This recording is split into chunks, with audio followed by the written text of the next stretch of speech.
Good evening and welcome to the School of Journalism's live election coverage for the 2018 midterm races. I'm Nick Musamechi. And I'm Rachel Eiler. Tonight we'll be covering the Suffolk County congressional race between Republican Lee Zeldin and Democrat Perry Gershon, as well as giving you live updates on the races around the country. We will be going live to the Suffolk County Republican and Democratic committees as they watch the results come in. Additionally, our field reporters will be reporting live around the Stony Brook campus to talk to students as they share their thoughts on the midterm election. First, we'll throw it to Nicolas Panizzi, live from the newsroom. Nicolas? Thanks, Rachel. Hello, my name is Nicolas Panizzi, and I'll be giving live election updates from the Stony Brook University School of Journalism newsroom and following what you have to say. Make sure to tweet us at #SBUVotes2018 and let us know why you're voting. Back to you in the studio. Thanks, Nicolas. And we can actually count on Nicolas to update us throughout the night on where the election will take us. He'll be following poll closings across the nation and let us know if there's a rearrangement of party power in Washington, D.C. There is a lot of pressure in this year's race as every single one of the seats in the U.S. House of Representatives is being contested, as well as about a third of the Senate. Tonight's poll results could impact the fate of the country, as it will determine which party will take control of Congress. Many people believe the gross results are part of a referendum of our very own controversial President Donald J. Trump. And you know, in all honesty, there are a lot of races that really are no contest at all, as incumbent New York Governor Andrew Cuomo is expected to handily defeat challenger Mark Molinaro. New York Senator who is up for re-election, Kirsten Gillibrand, is also expected to win in a landslide, so we won't be paying too much attention to those races tonight. Instead, we'll be closely monitoring two House races here on Long Island in New York's 1st and 2nd congressional districts, and races that resemble many across the country. Incumbent Lee Zeldin and incumbent Peter King will be facing opposition from more liberal Democratic challengers. Let's take a look at our local election by going to our very first news team out in the field with Nicholas Donatic, reporting live for the Zeldin campaign watch party at the Republican Committee headquarters. Nick?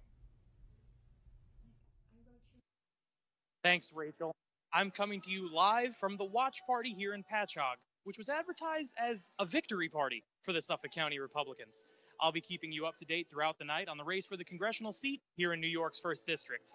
It's starting to fill up, but we still don't have too much to report in terms of polls. So in the meantime, let's throw it back to you guys in the studio. Thanks, Nick. His contesting opponent, Perry Gershon, is hoping to claim a spot in the House of Representatives. We have reporter Karina Gary there at the Democratic Committee headquarters, the site of Gershon's watch party. Karina? Thank you, Nick. Right now, I am with the Suffolk County Democratic Committee, where they'll be having their live election night, and I will be covering it and giving it back to you guys at the studio all night. As you can see, it's empty behind me because people will not be arriving here until 9. But then we will be interviewing different people. Back to you at the studio. Thanks, Karina. And don't go anywhere because we will be bringing you live coverage, guests, and special reports until 10 p.m. tonight. We are coming towards the end of the 2nd year in Donald Trump's presidency, and it has definitely proven to be eventful, from signing executive orders to separating immigrant families, and even talk of, yes, building a wall. The pressure of this year's midterm election appears to be more at stake for voters. Our reporter Diamond Bridges has more. Congratulations, Mr. President. Yeah!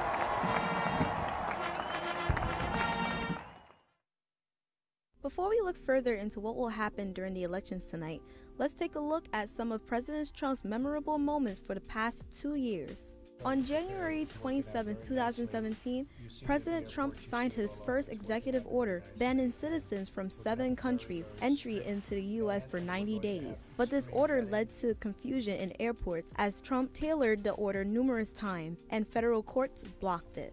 President Trump made his first military action by ordering a missile strike against Syria on April 7, 2017, in response to chemical weapon attacks that killed many civilians. President Trump withdrew from the Paris climate deal on combating global warming and climate change. Trump argued that the deal held unfair environmental standards on American businesses and workers. The Trump administration announced that it will end the Deferred Action for Childhood Arrivals program, also known as DACA, on September 5, 2017. This caused a lot of backlash from students nationwide, as this affects many dreamers who entered the U.S. illegally as a child. Determined to keep his promise, President Trump signed a $1.5 trillion tax cut deal before Christmas on December 22, 2017. He decided to push aside a formal sign-in after giving into pressure when the media questioned whether he would fulfill any of his promises during his first term. President Trump and Kim Jong-un finally met face-to-face at the North Korea-United States Summit on June 12, 2018, after a year of exchanging threats. A zero-tolerance policy for immigrants crossing the Mexican border was issued by the Trump administration due to President Trump's frustration with families continuing to stream through the border. This policy resulted in many children being taken away from their families while their parents are prosecuted. The administration moved towards removing the time limit of holding migrant children and allowed them to be held indefinitely in secured facilities until their case goes through an immigration court. The Russia-United States Summit was held on July 16, 2018 in Helsinki, Finland. President Trump tried to clear the air of allegations that Russia interfered during the 2016 presidential elections, which Russian President Vladimir Putin also denied. The Trump administration is considering to reverse the Obama administration's legal concept of gender, which doesn't recognize an individual strictly by their sex assigned at birth. This isn't the first strike made towards the LGBTQ community, as the Trump administration had also tried to ban trans people from serving in the military. Currently, President Trump is trying to settle a trade war between the U.S. and China as the U.S. introduced tariffs on Chinese imported goods. The Trump administration believed that the tariffs were necessary to help the U.S. trade deficit with China. But President Trump will be looking forward towards making a trade deal at the G20 conference in Argentina. These are only a few things that headlines Trump's presidential career so far. As we enter the third year of Trump's presidency, there is no telling what will happen next on his agenda. We can only stay tuned. In the 2 years since Trump was elected president, America has experienced many changes and controversy. It is still up in the air of how the night will go, and we will keep updating you as the polls begin to close.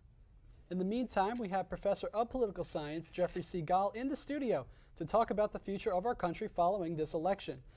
Thank you for joining us. It's a pleasure to be here, Nick, Rachel. Thank you again so much. We're really excited to see what input. A lot of crazy things happening. Yes. A lot of crazy things. And one of the crazy things that has been happening is the changes on the Supreme Court, of course. And I guess my first question would be, back in 2016, you wrote an article for The Conversation about Justice Scalia's passing. And you said that the Supreme Court right now would be more polarized than it's ever been. Now with the confirmation of Justice Kavanaugh, do you believe that that's true? Yes, we have for the first time. So there are 5 Republicans and 4 Democrats on the court right now. For the first time in the court's history, the 5 from one party are all more on one side of the ideological divide, and the 4 from the other party are on the other side. So there used to be liberal Republicans on the court as well as conservative Democrats. John Paul Stevens was the most liberal member of the court, and he was a Republican. Lewis Powell was very conservative, and he was a Democrat. But we don't see liberal Republicans or conservative Democrats on the court anymore. Part of that is because we don't see liberal Republicans in the Senate anymore, or conservative Democrats. So if we don't see them in the Senate, it's hard to see them on the Supreme Court. So you also went on to predict that the next Supreme Court justice, the one that replaced Scalia, and the most recent one, Justice Kavanaugh, you went on to predict that the next Supreme Court justice would be, a very strong ideological judge, not someone who's more toward the middle. Now that Justice Kavanaugh has been confirmed, do you believe that he is more on the ideological side? Yes, he's going to be very conservative. We saw that in his hearing where he lashed out at the Clintons and George Soros and the Democrats. So he is more openly partisan than most justices have been before they got on the court. And you definitely saw it coming, you think, then? Yes. You know, a lot of what we talked about with Kavanaugh before he got, sworn in is that the hearings seemed more like a trial, that it wasn't to decide whether or not that he was a good fit, but it was more putting him on trial. How do you think, as an American democracy, what do you believe went wrong? What do you believe went correct? Do you believe that they should have done something different to maybe separate the two more? So the problem happened because Dr. Christine Blasey Ford gave Senator Dianne Feinstein of California, who's on the Judiciary Committee, a letter accusing Kavanaugh of sexual assault. But she asked Feinstein to keep it confidential. So Feinstein did for a while, but then as things were progressing, someone from her office must have leaked it. And do you think, now you talked before a lot about having people, liberal and conservative, Democrats, Republicans, this midterm election is going to decide which party takes back the House. Over the last year since Trump has been sworn in as well as president in 2016, there has been a lot of talk of trying to have bipartisanship. Is that possible even when you have Democrats and Republicans, as we saw from the Kavanaugh hearing, going back and forth with each other and basically going on each other's throats? We are living in hyper-partisan times, so I don't know what it will take to bring the parties closer together. But one of the problems is this polarization that takes place in the public. So we've seen much fewer, in the public, conservative Democrats and fewer liberal Republicans in the mass public. So therefore, the people they elect are more polarized, and therefore the justices that we get are more polarized. And do you think that in the future, when the next Supreme Court vacancy eventually comes up, do you think that we're going to see more hearings like Kavanaugh's, come forward in the future, or do you think that we'll go back to the more quiet hearing and the more quiet confirmation process, or do you think it'll be big news and a lot of controversy? The opposition party, whichever one it is, will put all of its resources into finding dirt on the nominee.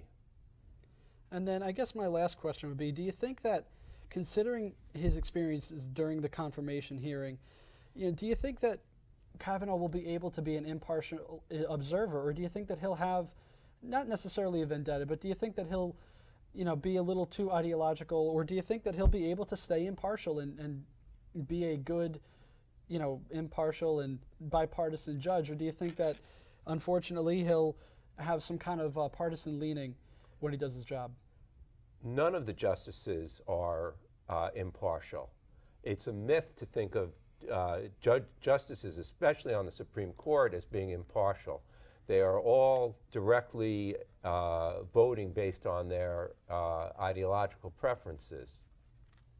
That's not true for lower courts, but for the Supreme Court, which can't be overruled by other courts.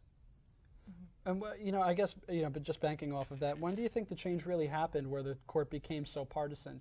Because the founders didn't intend for the court to be partisan the way it is now, but eventually it started to happen somewhere along the line. It started with, what was that president's name? Oh yeah, George Washington, who nominated 11 Federalists to the Supreme Court.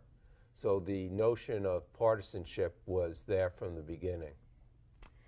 Maybe just a loaded question. Do you think this country's at stake? No. Not at all? No.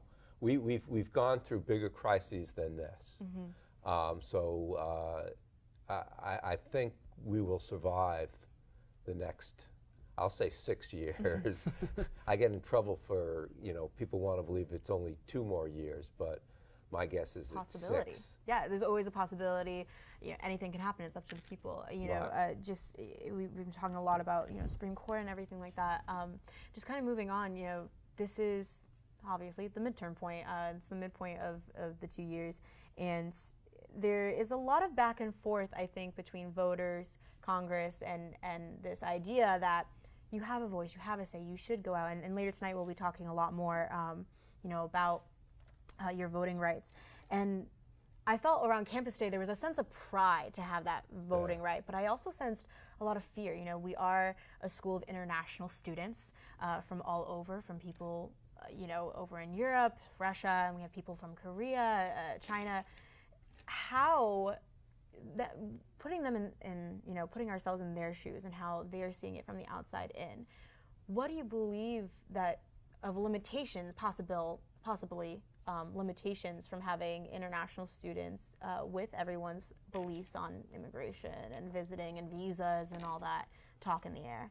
I don't have the numbers, but international applications to come to school in the United States is down across the country, including Stony Brook. So this is, it's unfortunate for the university, both in terms of the experience that the students get by, you'll meet fewer people from other countries, and for the finances of the university as the foreign students pay out-of-state tuition. And you know, there's this large rise, I think, of that fear of leaving America and not being able to come back. You know, back in the 2016 election, right?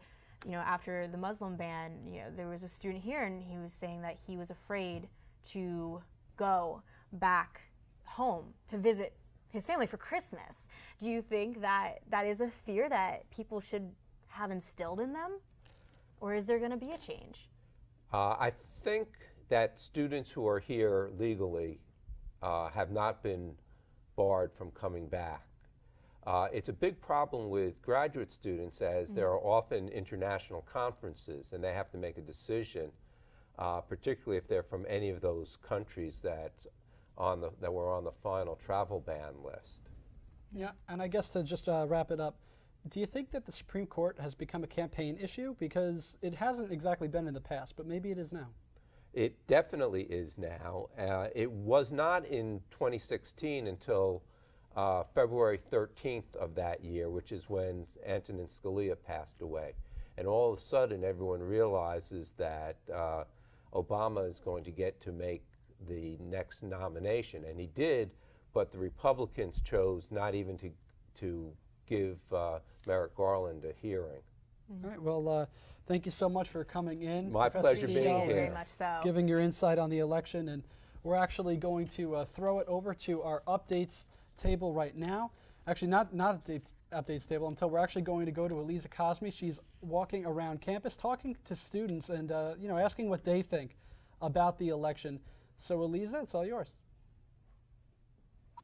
Thanks so much.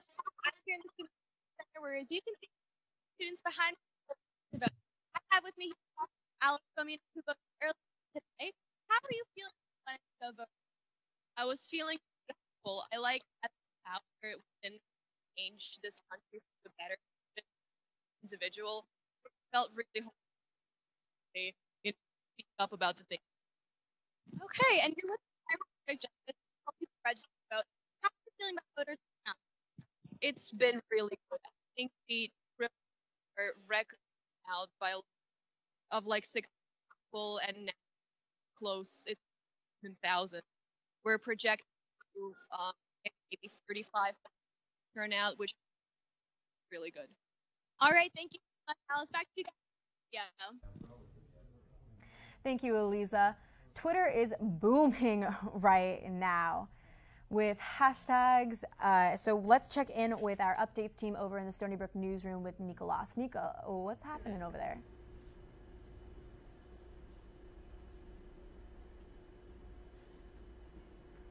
Thanks, Rachel. Twitter is booming right now with a variety of popular tweets such as midterm 2018, election night, and voting matters. Guam is also trending on Twitter right now, as Lu Leon Guerrero is the first female governor in Guam to be elected. This is the first time a Democrat has been in office since 2003.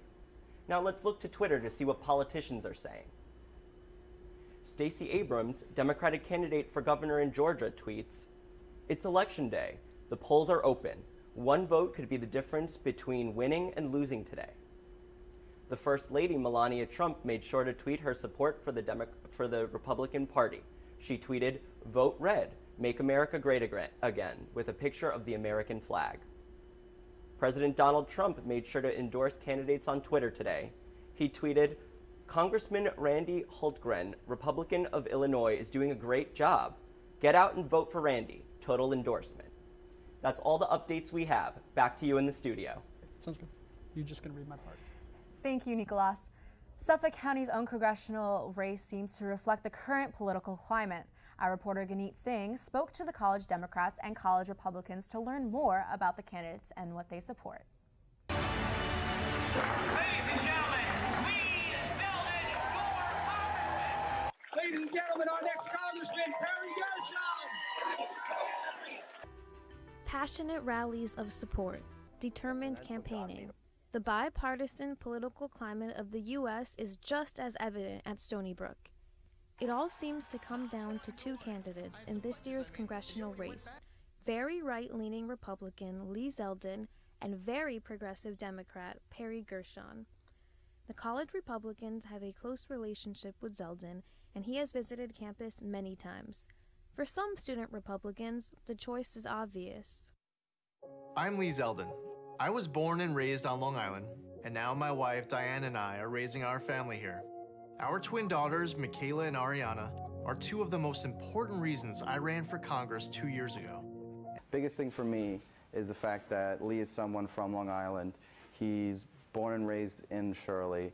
He graduated from William Floyd. He served in the armed forces. And to me, that's a big part of what makes a good local congressman. And obviously, he's hard on things like the opioid epidemic right now, which is a devastating thing that I know people personally that are ravaged by, and things like the increase in crime on Long Island with gangs like MS-13. The college Democrats are supporting Perry Gershon. The businessman with a home in the South Fork has also come to Stony Brook's campus before and was invited to a town hall put on by the college Democrats last month. We only wanted one thing for Perry, doctor. But Perry became a success in business, came to Suffolk County, got married here. Now he's running for Congress. He has proposed ideas on how he's going to how he would enforce universal health care and how he would help with the environment and lower the cost of higher education and things like that, and those are all very important to me. So I feel like he is the candidate that most closely aligns with my beliefs, and I think that he's going to be an excellent representative of this area of Long Island should he be elected.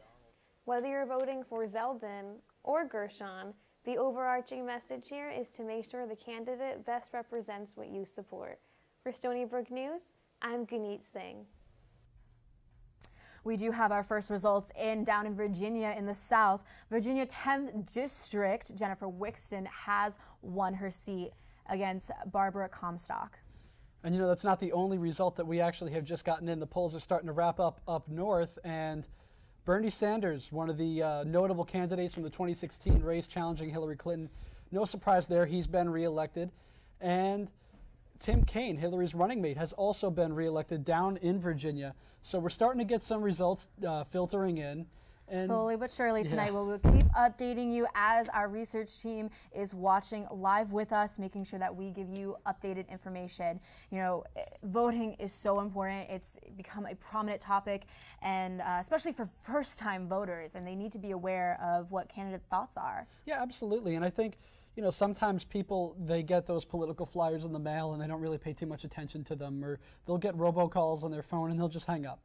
But, you know, it's important to know what your local representatives are, you know, what their beliefs are. And when you're going to go and cast your vote, you should know what you're voting for. And I don't think enough people do that. Agreed. Let's throw it over to our Zeldin team out in the field with Nicholas Donadick. Nick, what's going on over there?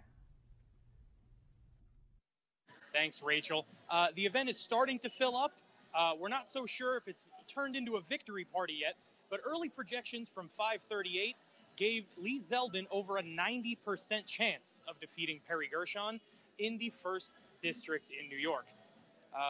As for right now, that's all we've got. So I'll throw it back to you in the studio. Thanks. It was the Republican seat. Thanks, Nick. The Florida House seat has flipped by Donna Shalal, and we're going to keep giving you updates as we do get them here in the studio. Yeah, you know, polls are generally closing around this time in some eastern seaboard states, so we really should be getting some more results in, really within the next few minutes. So we'll just continue to keep you updated on that. Yes. Later tonight, we will be also checking in with our field reporters at the Gershon watch party. But vandalism has actually struck the Gershon campaign, with people stealing and destroying his campaign signs. Our special project team has the scoop. Campaign signs line the roads of Long Island and the yards of its residents. But some supporters of congressional candidate Perry Gershon have reported their yard signs have been stolen. The sign in front of this home in Stony Brook was taken, and the homeowners made sure to let people know the replacement was private property. I feel like it's a suppression of my free speech, that I have a right to support the candidate I want to support, and I found that very disturbing that anyone would stoop to such tactics. Political yard signs don't necessarily convince neighbors to vote for one particular candidate, but they are an indication of voter support. If I'm a candidate and I can't get people to put up signs, or if I go in a neighborhood and I don't see any signs, and we've been producing them, then I'm worried. Even as political campaigns turn more to technology, a sign stuck into the grass still has an impact. Even in the digital age, putting a sign on your front lawn is a way of stating to an uncurated world, everybody who passes by, everybody who lives near you, that you support that person. But campaign signs haven't just been victims of petty theft. Last week, 50 Gershon yard signs in Patchogue were defaced with spray paint that said baby killer and gay lover. In a statement emailed to the Stony Brook News, the Suffolk Police Department said that after speaking with the president of the LGBT network, they will enhance patrols at the LGBT Community Center in Bayshore. People were rightfully so very upset about this. This happened the day after the shooting at the synagogue in Pittsburgh, which was the deadliest attack on Jews in Jewish people in American history. Everything was very fresh in people's minds and people's hearts. I don't necessarily know if I'm surprised by the nastiness, because I think the nastiness is like part of our systems at this point in a lot of ways. The signs in Patchogue haven't been the only ones scrawled with hateful messages. On Sunday night, a swastika was spray painted on a Gershon road sign, much like this one. I honestly have a very hard time wrapping my head around that. I cannot believe we're living through this sort of a climate right now. It's beyond belief that anyone would do that. In a press release, Gershon said, "I'm both saddened and angry. I'm Jewish, and this behavior is not acceptable in America." Lee Zeldin's campaign did not respond in time to a request for a comment on the defaced sign. Yard signs may not be the most pressing issue this election, but they certainly have been an indicator of the tense campaign season. For the Stony Brook News Special Projects team, I'm Eliza Cosme. Good work by our special projects team there. And, it can be hard to get students to the polls sometimes, especially when elections roll around, but it's a chance for a change. Our reporter Caitlin Martin found out what issues students would be keeping in mind today when they're voting. Midterm elections have come to Stony Brook University, bringing with them the chance for the 26,000 students here to have their voices heard. Definitely look at both sides. There are so many forums and websites out there and tools that help you identify which candidates have platforms that would best fit your needs. Mr. Trump said, "You're fired." I love that part. Campaigns across the nation are addressing gun control, President Trump, immigration, and more. But what is it that students need this election season? It seems that the biggest concern is money, money, money. One of the most important issues for me, especially as a student, would be how politicians can deal with the student debt crisis that's currently facing our nation. So a lot of things to look into are, have they published out ways that they plan to manage it, and what do I agree with in their platform? The money concerns reach beyond debts incurred while getting a degree. Although it's not as much of a hot topic as it has been in the past, some students are hoping people will be thinking of health care while they vote. Be aware that any plans for, I suppose, universal health care is not likely economically feasible. University President Sam Stanley encouraged students to focus on grants and student debt when voting in the election. I think it's really important that you understand, if you're looking at candidates, where they stand, though, on issues that are important. So current issues that would be important are issues like Pell Grants, for example. What is their feeling about the budget for Pell Grants, for supporting students? What is their approach going to be for student debt? Unfortunately, college-age voters tend to have a low turnout when elections roll around, especially the midterm ones. Despite the high-stakes nature of this election season, many students just can't find the motivation to vote. I will not be voting in the upcoming election. Number one, I don't really know what's going on. And number two, it's just not exactly on my list of important things right now. And students who do plan on voting can do so right here in the SAC until polls close at 9 p.m. And remember, Seawolves, your vote, your voice. For Stony Brook News, I'm Caitlin Martin. It is always important for students to stay informed on these issues. We have Professor of Engineering and Applied Sciences, Deborah Dwyer, to speak with us about how healthcare and labor will play a part in this year's election. Thank you so much again for being here with us tonight. Thank you for having me. I want to start a little bit about, the issue of healthcare. We have heard since Obama was in office, Affordable Care Act, the pros, the cons of it. Just can you briefly tell us a little bit about your background and how you feel on it? Sure. It's a big topic. We only have 10 minutes. So this conversation started long before President Obama. Healthcare has been an important issue and has been coined the healthcare cost crisis back in the 1980s when I first became interested in it.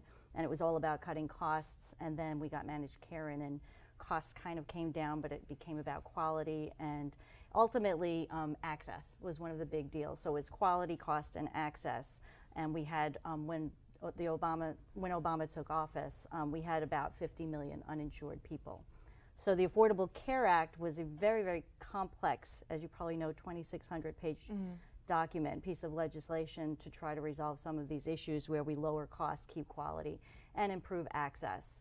And it was a bipartisan effort, and so it had some compromises along the way. So you're asking me what my experience is, how I feel about it. I am a health economist. I've been studying this for a long time. Healthcare is a public good. It is something that we can't expect to leave to the private sector. So we're constantly battling this in a country where we would love to see things done in a capitalist way. We're a mixed economy, and public goods are an area where the government needs to intervene. So the Affordable Care Act is not ideal, but it was a step in the right direction. And as a consequence of the Affordable Care Act, we went from roughly 49 million people uninsured to about 28.5 million people uninsured today. So that's still a big number. It's still not what we wanted, and it's because the legislation was watered down a little bit, but it is definitely better than what we've had before. And according to Kaiser, it is still one of the #1 issues among the American people. We care about pre-existing conditions. We care about coverage for our kids up until the age of 26. Right. So these are all very important issues to us, and they hang on a thread at this point. Just kind of going off that point of, we want to protect our children who, up until the age of 26, but there seems to be an issue with work, with having businesses provide healthcare for you, and there's that argument that healthcare is not a right that us as citizens have. How do we deal with those 26 and older who their jobs do not provide them health insurance, whether that is at a retail local job or that's at a big corporation? How do we go upon that? So as I said earlier, the Affordable Care Act is 2,600 pages long, and one of the things it does try to address is rewarding and mandating even that employers provide coverage.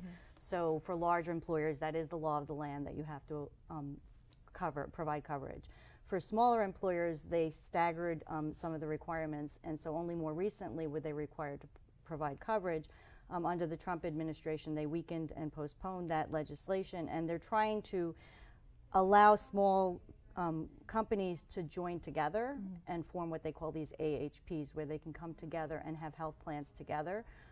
The problem with what's happening is the executive orders that came through are severely weakening the Affordable Care Act. So what you have is the marketplace or the exchange, which is heavily regulated, so that most of the money that goes into the premiums goes back to the patient and back to the consumers. And that's why the people on the Affordable Care Act love it. The reason we went from 50 to 29 is because we have Medicaid expansions and we have regulations so that employers do have to provide coverage. Where we're heading with the repeal and replace ideas is to dismantle that so that there will be competition with the marketplace for lower cost, lower quality plans, and a lot of the people will end up having to shift to those plans. We'll be back to where we were before. Right. For the 26-year-olds, I can tell you right now, of the 8.5 million people who are still uninsured, a big chunk of, I'm sorry, there's 29 million. The 8.5 is the people who have opioid addictions. Which is another major another whole issue out here in Long Island. But the younger people are a big chunk of that, 26-year-olds. 26-year-olds are finding themselves getting kicked off their parents' plan and not having jobs that have coverage. So you're right. You hit the nail on the head. They're one of our vulnerable populations in terms of access. Yeah, and I want to touch a little bit on, Medicaid and Affordable Care Act under the popular Trump administration. You did an interview with the Long Island Press back in 2017 of March, and you mentioned the Stony Brook Hospital, and you mentioned the Brookhaven Memorial Hospital. Can you talk a little bit about that, and what direction should we be going in? With all the confusion that's happening? Well, that's a good question. So under the Affordable Care Act, hospitals responded to incentives, and some of those incentives had to do with Medicaid payments. So Stony Brook, as a large public hospital, serves a lot of the underserved populations, and they were planning on how they do that under the Affordable Care Act, where they would get reimbursed. If that goes away, all of their planning falls apart, and so it really adversely impacts not only the hospital, but the people that we serve. So if we remove the Medicaid expansions and we have more of those lower middle class people who no longer have access, they're going to show up at the door at the hospital, like Stony Brook, the emergency room, and they're not going to, who's going to pay for that? The hospitals are going to bear a big burden. And so I had visit with Lee Zeldin's staff, and I've spent an hour and a half with the staff talking about these issues and the impact on Stony Brook and the local hospitals and the patients. And then I sent a letter to Representative Zeldin, and he didn't, he voted against our well-being, is my opinion, in any case. But yes, it's going to have a significant impact on the hospitals, how they get reimbursed, and in particular the patients who are going to end up back in the ERs. And you mentioned that healthcare is still a very important issue to voters, and it's actually, according to the Huffington Post, I have a study right here, a poll that they did prior to the 2018 midterms. 30% of people that they polled agreed that healthcare was the most important issue to them. 26% of Republicans, to be exact, and 34% of Democrats said that it was the most important issue to them. And you said before we started the interview that the Affordable Care Act wasn't perfect, but it was a good idea. You suggested that one of the ways to fix it is by closing some loopholes. What would those loopholes be? So there was a feature of the Affordable Care Act, of the version of the Affordable Care Act that had a different name, and at this point I don't remember what it was, that had what was the public option. I don't know if you remember that, but the public option was very controversial. And the public option was the equivalent to having more of Medicare for all type plan, and which is what the opposition was to it. But the key to a successful healthcare system is to have universal coverage. You have to have the healthy and unhealthy people in that pool so that you can pool risks. And the loopholes that came out there were plenty of ways for people to not get insured because we no longer had the public option. So we had a very weak mandate. That's a big problem. That's what most of the economists will acknowledge as a big problem with delivering health care and with the Affordable Care Act. If we could go back to some of those, fixing some of the Band-Aids on the wounds that were actually there and then removed. And then also Republicans, now with President Trump in office, the Supreme Court has more Republicans than Democrats, and Republicans are expected to hold the Senate tonight, but they might lose the House. But in terms of a government that is right now dominated by Republicans, what would be kind of a bipartisan alternative that could get past the Republican Congress if they were to do something on health care? What would a compromise look like? So I think a couple of years ago, we thought a compromise would be the Affordable Care Act because it was a compromise. It wasn't exactly what Bernie Sanders would want, put it that way. At this point, with this administration, with predominantly Republicans, what I would think we would need to do is what you need in healthcare because of the large costs and a lot of uncertainty is more monopoly power, which is something that you don't typically hear a liberal say. But in a public goods kind of scenario, you're going to need to pool risks. And that means you're going to need to allow mergers, which is what we're talking about with the small employers, but it has to be done well. And if you have, it's going to move in that direction either way, and it's either going to be privately run or public. under Republican, it's going to be privately run. You need it heavily regulated. Otherwise, you're going to have most of the money go into profits for the insurance companies rather than to the patients. I don't know if that makes sense. No, it makes perfect sense. And minutes, you know, as the election wraps up, we will start to hopefully see a change in the next few months. Thank you so much again for being with us Thank today. you for having me. Your opinion is very important, I believe, to everyone. We're going to see real quick what's happening out in the field. Let's throw it over to our Zeldin watch party with Nick Donadick. What's happening over there? Thanks, Rachel. I'm here with a local Zeldin supporter, my friend Patrick. Patrick, where are you from? I'm from Lake Grove. All right, and Patrick, what about Lee Zeldin makes you happy? Lee Zeldin, I like what he does for our community. I like that he's leading the fight against the opioid epidemic. I like that he keeps the environment in mind, which is a very important issue to me. I guess an issue that you could say I'm kind of liberal on. I do like the, keeping the environment in good shape, you know what I mean? And I like that he's protecting our borders and leading the fight against that. Okay.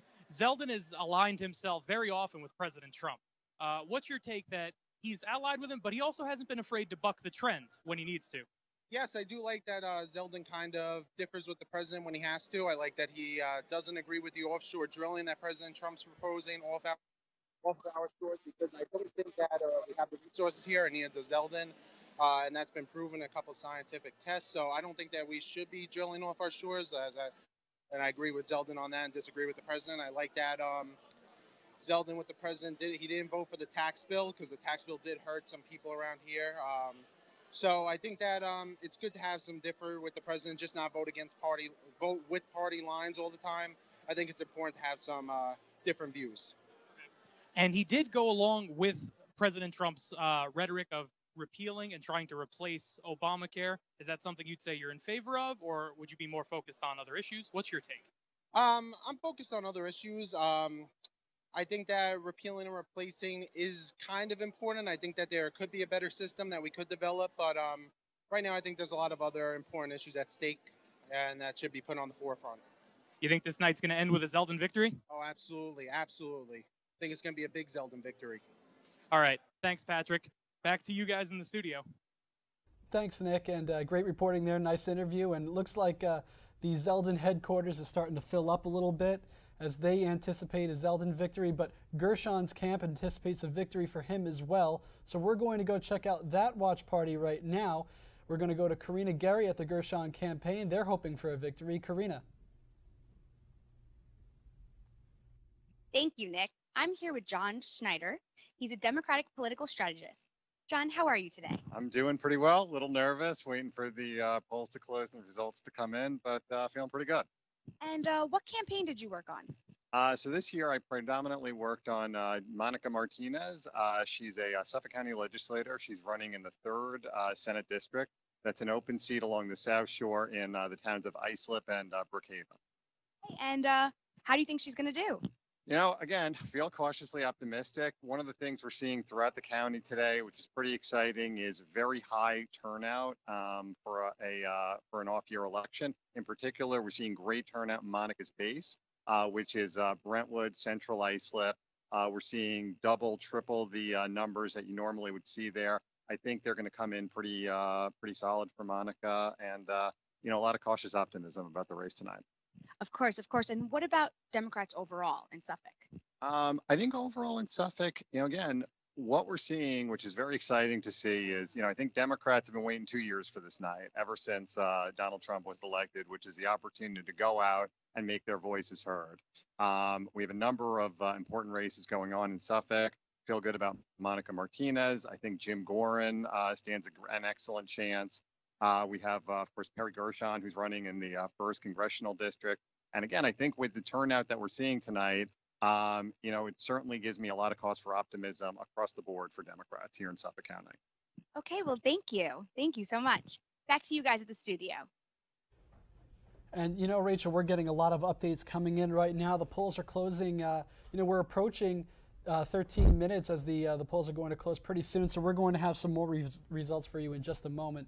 So in anticipation of that, we're going to go to Nicolas Panizzi at our updates numbers desk in the newsroom. And Nico, what do you got for us?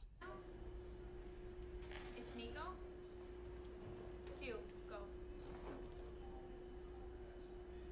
Thanks, Nick. Now here are some updates about the election results. Democratic incumbent Bob Menendez kept his seat in New Jersey with 49.4% of the vote. This was a close call in New Jersey as he beat Republican Bob Hugin. Hugin had been endorsed on Twitter by Donald Trump. Here are some updates about the House and the Senate. In the House, Democrats have 46 seats and Republicans have 46. In the Senate, Democrats have 31 seats and Republicans have 42. Polls have closed in 29 states. The Democrats have flipped 2 Republican seats. They need to flip 23 in order to take control of the House. That's all the updates we have. Back to you in the studio. Thanks, Nico. And Bob Menendez narrowly keeping his job there, but a big sigh of relief for his camp getting reelected. I think the Democrats are feeling a lot of pressure tonight. They're trying to take back the House. They're trying to flip those seats and gain that lead again. We're going to see what's happening, and Nico is going to keep updating us along with our research team, giving him some information. And you know, I think a lot of us are on the edges of our seats. You know, you can feel tension, especially around campus. There's a lot of tension. You know, like I said before in one of our interviews, a lot of pride that we're going to have. And we're going to throw it over to Eliza, though, to see how some of our Stony Brook Seawolves are doing. Eliza, what's going on over in the SAC? Well, no people here because the line is done. But it's over 9 p.m. The line that was 2 hours long today is now people short. People are the polling booth. Little grab before the polls close. For now, it's all the Seagulls vote for today have voted. Back to you guys. Thanks, Eliza. History is being made this year. A record number of women are running for office. Our reporter Tiffany Golding has more about women in the election. Oh, by the way, ladies, once I win, I'll be the first woman of color to ever sit in a congressional seat out of the state of Virginia. Are you serious? Yes. So political experts are dubbing the 2018 midterm election Year of the Woman, or also known as the Pink Wave. A record number of women are running for office. Appreciation for this trend is strong on campus. I want more diversity. I want more diversity in Congress. I want these issues like abortion and birth control, like all of this, to be spoken about by people that represent me. A total of 272 women have been qualified for the November ballot, and 84 of them are women of color, a 42% increase from 2 years ago. Also, 16 women are openly LGBTQ candidates. Political scientists say this is a paradigm shift in history. There's a big step forward, a much higher number of women running. That's just a sign of natural progression of getting up to 50-50, but it's also, I think, a sign of a lot of women reacting to what's going on in the country. From the vicious confirmation hearings to Supreme Court Judge Brett Kavanaugh, to the swelling Me Too movement, to President Trump's attempts to limit abortion rights and more, women's issues in the current country's contentious climate seems to be building a high tide of women running for office. One of the things women often share are similar experiences. Not everybody, but many women have experiences of harassment. Many women have experience of sexual assault. And that's been such a prominent part of our news cycle and of our political scene that I think a lot of women just finally felt that if they wanted things to change, they had to be the ones in office. As citizens rage over just what the place of women is in 21st century America, with some eager to return to the time when women stayed at home cooking and men made all the decisions, and while others are eager to follow the 1960s and 70s women's liberation movement, people seem unsure of whether female leadership at a national level is practical or desirable. I mean, people have an idea in their heads. Lots of people have ideas about what's presidential or what's not presidential, what makes a person qualified or not qualified, and implicit bias is a huge part of that. You see one candidate and there's some parts of our brains that sort of can be dismissive of them because they don't fit the mold, and the mold that we might have in our brains is not fair or unbiased. Many voters that we spoke with do hope that there will be more women elected into Congress. It'll provide a different viewpoint. So, for example, with abortion, birth control, it won't just be men speaking about the issue. We'll see women speaking about the issue too. We'll see them as part of the conversation and as part of the people who are going to change things and create the laws, create the policies to actually impact our generation and the generations following us. Today is a big day for women running for office. The polls are open, and since this report is too young to be a candidate, she will vote for who will positively impact America for this generation and those to come. For Stony Brook News, I'm Tiffany Golding. Nice reporting there by Tiffany Golding. For nearly 9 months, though, a group of high school students have become the leading figures in the gun control debate. The survivors of the tragic shooting down in Parkland, Florida, they made their voices heard from east to west, advocating for gun reform. Now it's time to see if their efforts will be reflected in the ballot box. Jonathan Puya followed a local chapter of the movement to bring us the story. They gathered. They organized. They say that tougher gun laws do not decrease gun violence. And they demanded changes to the nation's gun safety laws. The March for Our Lives movement, created by student survivors of the shooting at Marjorie Stoneman Douglas High School, heightened the debate about gun control after witnessing the deadliest shooting at a high school in the United States. My niece was the second to last person killed in the shooting, and it was quite a traumatic and horrible day. Enough is enough! High school students in Long Island created a local chapter of the movement and hold their own rally in Huntington, New York on March 23rd. Since then, they have launched numerous initiatives to increase voting turnout and even endorse the Democratic candidates who promise to take the necessary steps to prevent future shootings. We can't have another Parkland, we can't have another Pittsburgh. We've also had an event called Town Hall for Our Lives before the primaries to really get a more informed decision on who the candidates are and what they're running for. The movement's main goal was to attract more voters between the ages of 18 and 24, who traditionally have the lowest voting turnout. Only 20 to 25% of young voters participate in the midterm elections. If you do not show up to the voting booths, everything that your generation cares about will have to wait another 5-10 years to even be discussed. So it is important. Republican candidate for New York State Governor Mark Molinaro has scheduled one of his last rallies here at the Veterans of Foreign War building. Molinaro calls himself a supporter of the Second Amendment and common sense laws. But just as the other Republican candidates, it is very unlikely that he will attract a large percentage of voters between the ages of 18 and 24, because more than 57% of them identify as Democrats. Reporting from Center Ridge, New York, for Stony Brook News, I'm Jonathan Puya. A lot of movements have been happening throughout the country between women's rights to gun control. And you know, of course, as a nation, we're still recovering from last month's tragic synagogue shooting. And you know, as a result, gun control came back into the headlines for at least a few more weeks leading up to Election Day. But you know, overall, I felt that before the synagogue shooting, gun control had kind of faded from the headlines a little bit. Can you tell me more about why gun control is such a slow-moving process in the United States, and you know why it kind of faded from the headlines? Well, it makes it to the top of the headlines in the aftermath of a shooting usually, and it's usually the same back and forth that follows a major shooting. The Republicans will say now's no time to talk about gun control, and then in the middle, you know, if there seems to be a few weeks in between major shootings, then nobody's going to talk about it either. But so long as the Republicans have held the majority in the House and in the Senate, and they hold the presidency, there's no interest in gun laws. Tonight, perhaps the Democrats will win the House of Representatives, and then you might see the Democrats pushing on the issue more. I don't think anything will be passed by and signed by the president, but it should be an issue that is taken up by Congress if the Democrats win the House.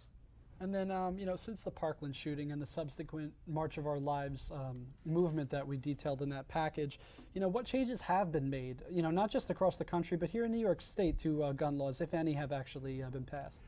There's some laws that have been changed at a state level, but there's really nothing that's been done at the national levels. I mean, states do have power to incrementally change laws, and in some states that has happened. But really, you know, we have a Republican Congress, if they were to win, will be taking up the question of, you know, open carry reciprocity. That's something that Lee Zeldin has said that he was in favor of, so that if you can open carry in one state, you would be able to bring your gun into New York as well. So, you know, a Republican House, a Republican Senate probably would be pushing things in the opposite direction from what this, the Parkland movement has been trying to do. And you mentioned concealed carry reciprocity, and that's one issue that Perry Gershon is not in favor of. Lee Zeldin is in favor of it. Can you talk more about how that's become a campaign issue and how it impacts people here on Long Island and in New York City? And just explain more about it for people who aren't too familiar with the issue. Well, some states allow open carry, that you can carry a gun on your person into many public places. Different states have different rules, different exceptions about where you can't carry it. New York doesn't allow it, but a national law that would allow it would allow you to carry it from one state would mean that even if New York didn't allow open carry, a person who had that permission in a different state could bring it into New York. So, gun issues are, they're important to some segment of voters. And there's single issue voters who care a lot about guns. And that's one way that Republican candidates can sort of activate a significant part of their electorate, is to say, Democrats are out to get your guns, and that mobilizes a huge chunk of their voter base. And Zeldin has definitely done some of that, getting a lot of solid Republicans interested in this election, because when he talks about getting reelected, he talks about the gun issue. That's all that matters to some section of voters. Yeah, talking to Professor Matthew Lebo here at Stony Brook University, and let's say that the Democrats do take the House tonight. There's apparently a good chance that that might happen. If the Democrats do take the House, what are some gun laws that you think they might try to get enacted, and do you think they'll actually be successful in doing so? I don't think they'll be successful in doing so. I think what would probably happen is that the Democratic House would try to pass some laws that are that would be really popular amongst the population, and then force Republicans to vote against it, and force Republican senators to vote against it, force a Republican president to say no. Because if there's some things like that 90% of the country is in favor of, like having background checks or making it impossible for someone who's been convicted of domestic violence of possessing a gun. These things are obviously very, very popular, but still Republicans don't want to take any movement in a direction that can be seen as restricting gun access. So to have the Democrats in the House pass something like that would put some Republicans in the Senate, and the Republican-controlled Senate, on the spot of either working with Democrats and making some progress towards gun reform, and then putting their own members in dangerous positions when they go for re-election in 2020. I want to bring this issue a little more locally. College campuses are a big topic, especially with all the school shootings that have been happening, religious shootings have been happening. After the Parkland shooting, I think we were all a little bit on the edge of our seats wondering what this would spark. I don't think anyone imagined it sparking a movement by students, and Stony Brook did take a step to make sure that the students know how to prevent, if they see a shooter, what to do, everything like that. But is our campus really safe? Is any campus really safe? We have UPD, but do they really do anything? It's not required for us to have active shooter training. How do we take that step forward to make sure that we are in a safe environment as students? By voting for candidates who might change the laws. So, there can be dangerous people out there in any state or in any country, and a big difference in the United States is what kinds of guns they have access to when they want to do something. So, for example, the shooter in Pittsburgh, like many shooters over the last couple of years, used an AR-15, which is an extremely dangerous gun, can kill many people very, very quickly, and people have access to it in the United States, and it's a very, very popular gun, and the fact that it's available. So I think that was the gun that was used at Sandy Hook. That's the gun that was used in Las Vegas, and some people enjoy it for fun, and in sports or whatever to go and shoot it. It might be fun, but the fact that they have access to it means that somebody else has access to it as well. So, that's one thing that could make campuses safer, make everything safer, is if guns like that weren't available.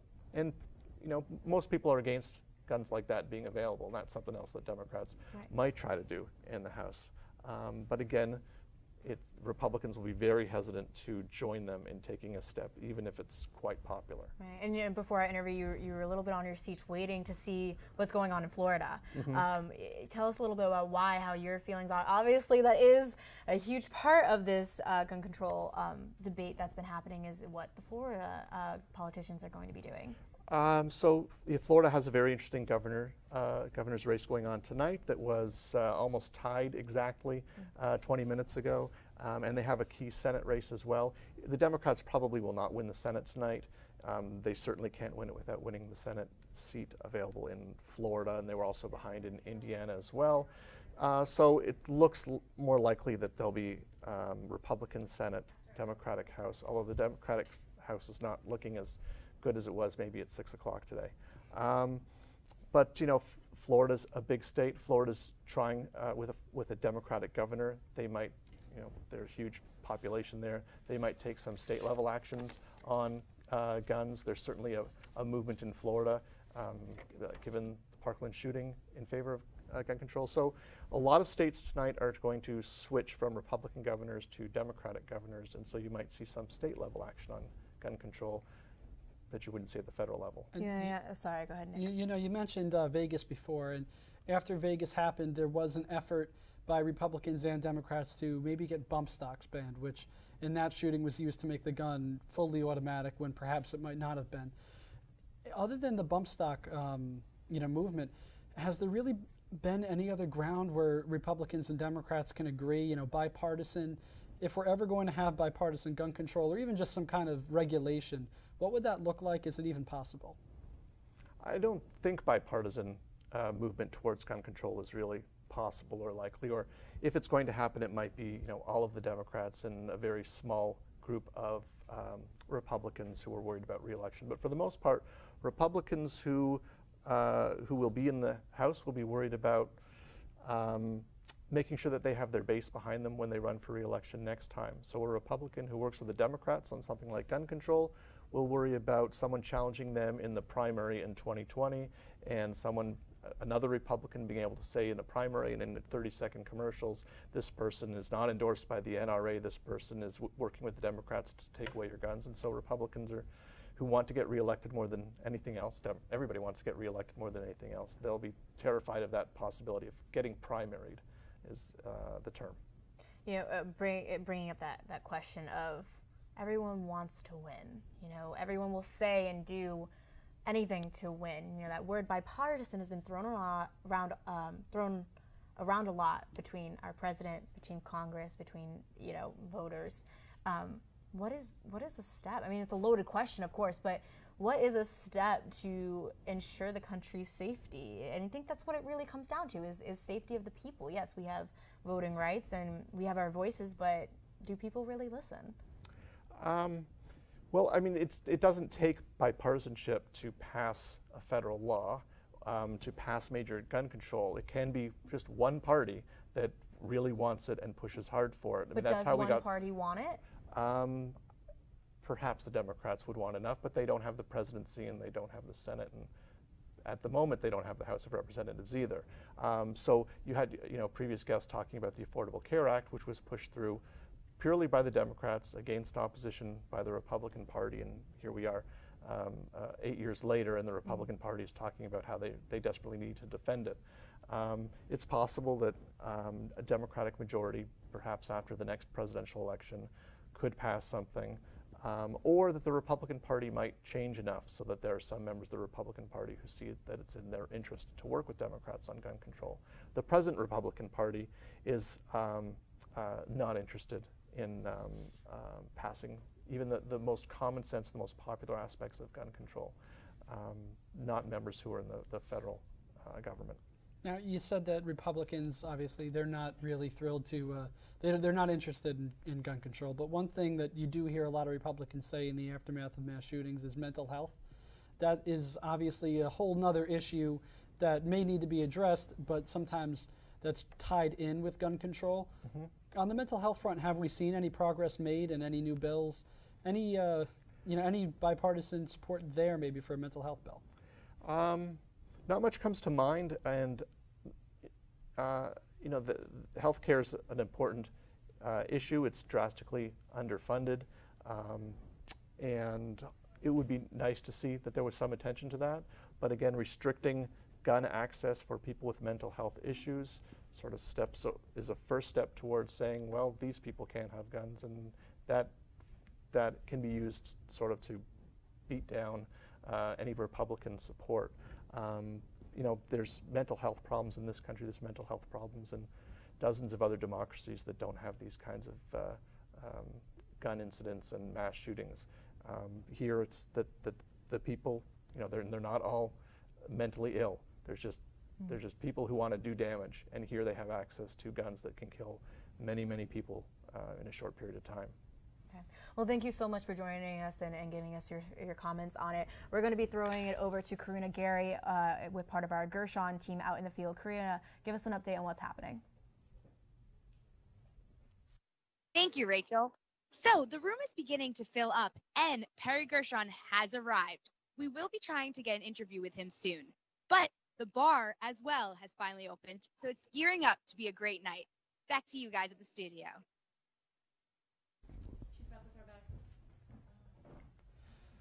Thank you so much, Karina. And now we're going to throw it over to Aliza to see what's happening over there. Aliza, can you tell us what's going on? Thanks, guys. I'm here with Ari, who's an American. He about what it's like to in. Well, to the recent homophobia spread all news out there, media outlets, and even our society, but through a lot of, I think the minority in this country, the most, they can definitely vote for either on Democratic or Republican side, which can represent values. Will be at least for our vision to get. And so, American have been issues that you cared about. I think this has to be the biggest impact on the Muslim American. Also, for us, we are belonging to this culture of Long Island. All right, thank you to you guys. Thank you, Aliza. And we do have one more Senate race to give you an update on. In Ohio, it is the incumbent Sherrod Brown, a Democrat, who is projected by CBS News to defeat his challenger and win re-election. That's the third Senate race we have so far, as Tim Kaine and Bernie Sanders have already won re-election in their respective states. So Sherrod Brown will continue to be the he'll be the senator from Ohio. But in the meantime, we're going to pay attention to one of the Republicans closer to home, Lee Zeldin. We're going to go and throw it to Nicholas Donatic at his campaign watch party. And Nick, how's it going over there? Well, the mood is not exactly tense, which might be what you'd expect when a local representative is up for re-election. Rather, the music is loud and the drinks are flowing. There is not much tension in the air. And as we're now past 9 o'clock, we're going to start to see the results pouring in soon. John J. Laval, the Suffolk County Republican chairman, is in the building. He's making his rounds with the local media and with the local officials. Additionally, as we get ready for the results, it's important to remember what Lee Zeldin said about those results. He said that this election was a choice between resistance and results. And we'll see at the end of the day if this really is a victory party. For now, back to you guys in the studio. Thank you, Nick. Thank you for updating us out in the field. And we're going to go up to more updates in the Stony Brook Journalism newsroom with Nico. Nico, can you give us another update, please? Go. Tonight has been a good night for female candidates. Democrat Elizabeth Warren in Massachusetts is projected to keep her seat. 14 women have won in general. Another female candidate, Stacey Abrams, a Democrat for governor in Georgia, is behind her opponent, Republican Brian Kemp, with only 36.5% of the vote.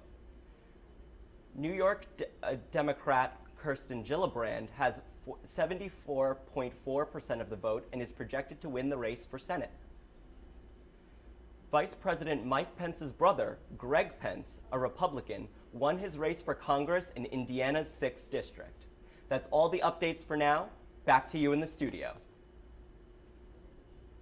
Yeah, so the Brian Kemp race versus Stacey Abrams, that's been one of the hotly contested ones, and Mike Pence certainly happy for his brother there, I'm sure. A lot's been happening on, and a lot will be giving us the updates.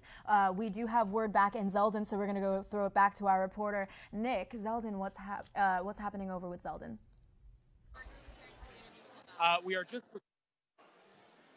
We're preparing for an interview with Suffolk County Republican Chairman John J. Laval. He was just here, I promise you. He just excused himself. He might have had to go to the restroom. Sorry about that one. But we will bring him to you, and we'll bring him some information as we throw you back to the studio. Sorry in the meantime, guys. So, yeah, we'll be standing by awaiting John J. Laval and his interview with Nick. Keep us updated over there. For now, let's continue on this midterm election. More Americans have casted early or sent in their absentee ballots more than any other midterms before. Our reporter Christian Milano has a look on what has been happening on this growing phenomenon. As of Sunday, 31.5 million absentee and early votes have been cast nationwide. Statistically, midterm elections attract a lower turnout than presidential contests. However, this midterm election, more Americans have casted early or absentee ballots. 22 states and Washington, D.C. have already surpassed their 2014 early vote counts. There has been a 50% increase in early voting compared to the 2014 midterm election, with 34 million Americans casting their votes early.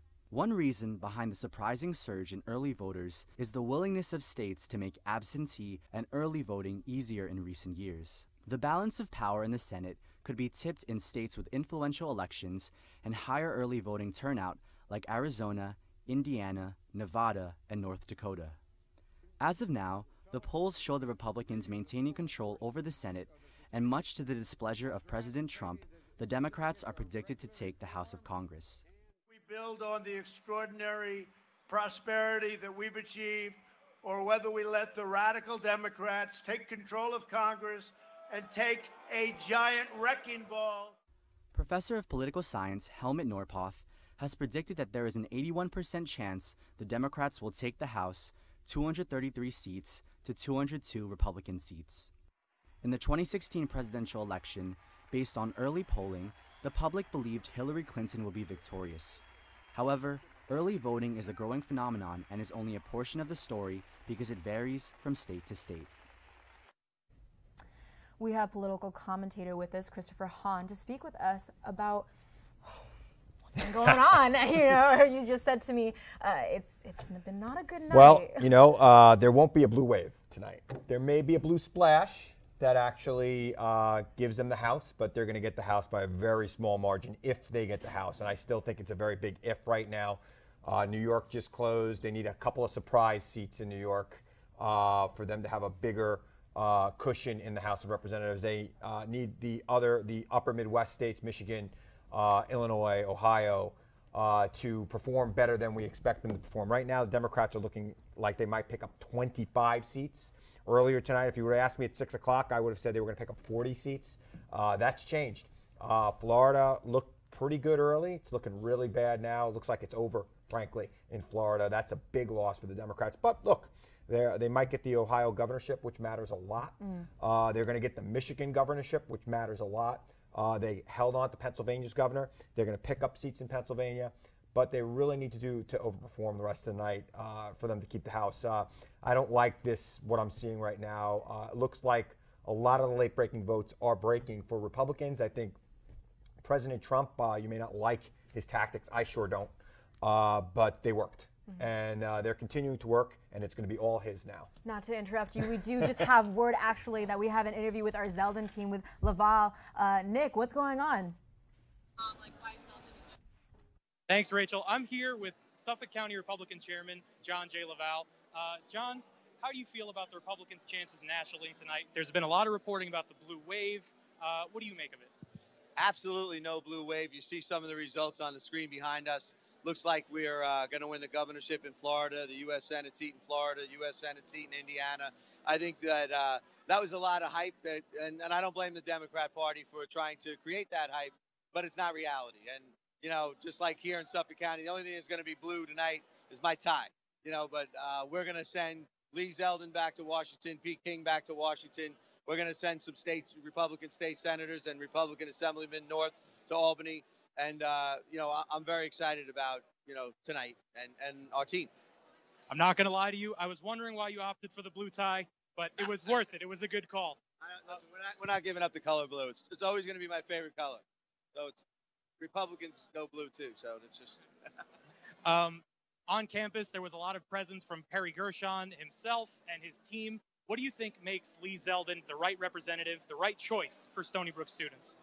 Well, first and foremost, Lee Zeldin is a homegrown product. He was born and raised here in our community. He stayed here with his family. He's raising his children here at the family. He went away, served his country. He's back. He is the fabric of our community. Perry Gershon is some Manhattan transplant who re-registered here a few months ago, made his millions on Wall Street. I mean, if I'm a young college student and I'm a progressive liberal, I'm not hanging out with Perry Gershon. He's the poster child for what the progressive liberals are against. He speaks nice rhetoric, but the truth is he doesn't walk the walk or talks the talk. That's about it. So, listen, Lee Zeldin has done an absolutely amazing job as our congressional representative. In just a couple of short years, he's achieved national recognition. He's got the ear of the president, which is amazing, whether the president's a Republican, a Democrat, or whatever. Our congressman has the ear of the president of the United States. He's got the ear of the Speaker of the House of Representatives. He has the respect of his colleagues. He's done amazing things with the environment, with education. So, Lee Zeldin is serving all of the people of this district, and that's why he's the right person. We don't need some outsider to come in and try to buy the race. And, the truth is we've got the real deal in Lee Zeldin, and I think the people are going to stick with him. I'm going to ask you a bit of a far-reaching question. Okay. Now, you said previously the reason Lee has been so successful is that he doesn't just have conservative support, he also has a fairly strong support from the moderates. With that being said, how far do you think Lee Zeldin could go? In politics? In government? I think Lee can go very far. I think Lee could be, the next Republican senator, U.S. senator. I think Lee could be a governor. Lee's, it's limitless what he can do because he's a very down-to-earth guy, very sincere. He's got a great record. He's a good family man. There's not much that you can say about Lee that isn't good. You might not always agree with his politics, but his commitment to his community, his commitment to his family, the type of person that he is, he's honest, he's ethical. That's what we need more of in government. So he really is that type of person, politics aside.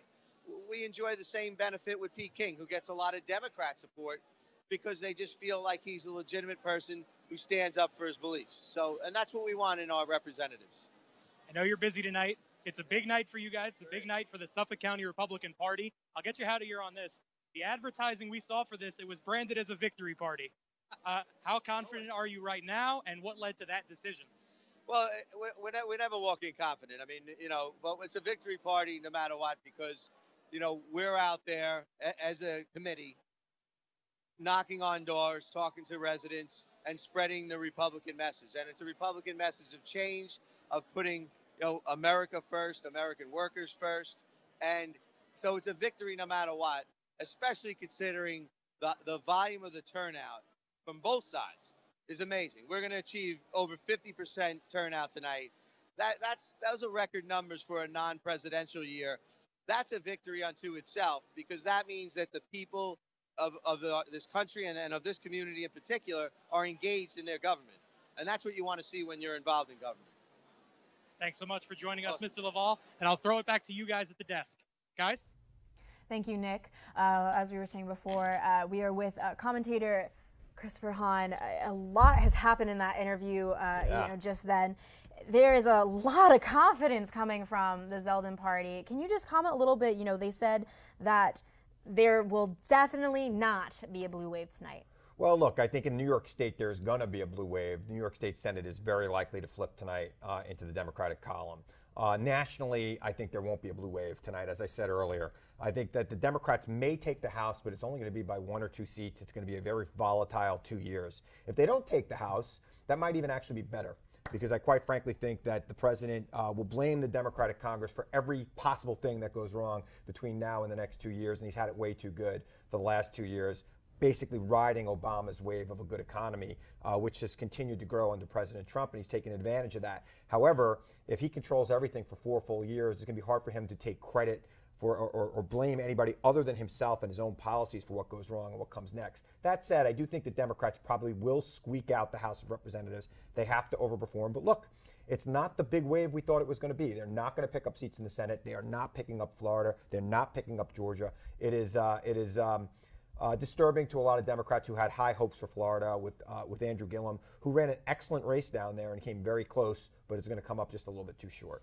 You know, do you believe there's overconfidence between the parties? You know, it's funny because a lot of people saying there needs to be a change. The Democrats need to take back this House, but voters, you know, it's coming to terms what voters really think when they go to the polls. Do you think there's overconfidence? Well, look, the economy is booming, right? We have 3.1% unemployment. It's the lowest unemployment since 1969. People are feeling good about the economy, and usually that's what drives people to the polls. That's what people vote on. That said, I see numbers that say 59% of Americans think we're on the wrong track. And I'm wondering why they're voting for the people who are driving the train right now if they think we're on the wrong track. So it's a very interesting night. Now, we'll see what happens as the election moves west. Obviously, California is going to perform very well for Democrats. New York State, which the votes will be very slow coming in, we could pick up several seats here, maybe even an unexpected seat in New York State. I don't know. But it is interesting to see when you look at these exit polls.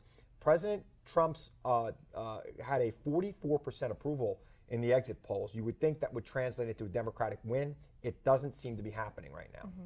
There's a lot of back and forth. You know, I just want to touch on President Trump. Predictions for 2020, have any? Well, if the Democrats lose the House, it's going to be very hard for President Trump to get reelected in 2020. If the Democrats win the House and challenge him and overreach on President Trump, he'll absolutely win in 2020. It's very hard to unseat an incumbent. But that said, if you control everything for 4 years, you better hope everything stays perfect for 4 years. If there's a hiccup, if the market collapses, which is, you know, a lot of people predicting that, you know, we can't ride this bull market for much longer. It's been going for 9 years now. You know, it's going to be on him. And people, as they're going to the polls today, are happy with the economy. They're voting their pocketbook. They're going to vote their pocketbook in 2 years. And if the economy dips and the Democrats find a good, solid candidate to run against them, that's very important for president. You know, he's going to have a hard time getting reelected. You know, and you mentioned no blue wave, and you mentioned that the Republicans might actually pick up a seat or two in the Senate. They actually have. Yeah, they're picking up at least 2 in the Senate. Democratic Senator Joe Donnelly has actually lost his seat in the Senate as Mike Braun has now been declared the winner there. So Republicans actually picking up a seat in the Senate. So maybe not the night that we thought it would be for the Democrats. Well, they're also picking up Florida as well. It looks like Nelson's going to lose Florida. That's very close right now. That could be a recount. But that is looks like a loss right now in Florida. And, you know, nobody ever thought that Heidi Heitkamp was going to win, and she's not going to win. So that's 3 seats right there that the Democrats have lost. Now, they're going to pick up 2 seats in both Arizona and Nevada, so that might be a net loss of 1, but there are still, it's a long night to go, and we have to see what happens and how things progress. But I am not confident that Democrats will pick up any seats in the Senate. Now, you know, if the Republicans can't hold off a lot of Democrats and even pick up a few seats here and there, what would be next for the Republican Party? You know, where do they go as far as preparing for 2020? Because like you said, if the Republicans don't lose the House, it might actually be harder for President Trump to get reelected. Well, you can expect the worst demons of President Trump to be on full display for the next 2 years. If the Democrats do not pick up the House of Representatives, this will be a validation to President Trump in his mind of Trumpism. So the most extreme policies that he's been proposing will be on display. I don't think it will be Friday before the special counsel is fired. The Attorney General will probably be fired tonight. It is something that you could be sure of. It'll be a lot of news. It'll be a lot to cover. We'll have a lot of fun talking about it on TV. Of course. But it's going to be a dark time for this country, and I don't think we will go more than a month after this election before we have our first constitutional crisis with this president.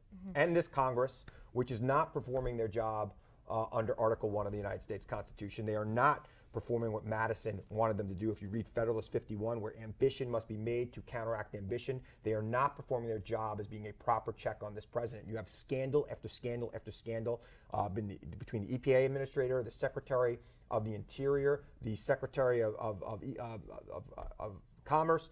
They are all self-dealing, and they have not been investigated, and it is something that a Democratic House of Representatives would. Look, if the Democrats win tonight and win the House, and they still are a slight favorite to win the House, there will be hearing after hearing after hearing. I would imagine if the Democrats win the House by Friday, you will have dozens of people resigning from the Trump administration to avoid those investigations. But if they lose, buckle up. It's going to be a dark 2 years. But don't you think that point is very accurate? It's going to be a dark two years. Don't you think that right there just sums up our whole democracy and how it's been happening and how it's been working? And it's whether we're basically saying that if the Democrats don't take back the House, then why have democracy?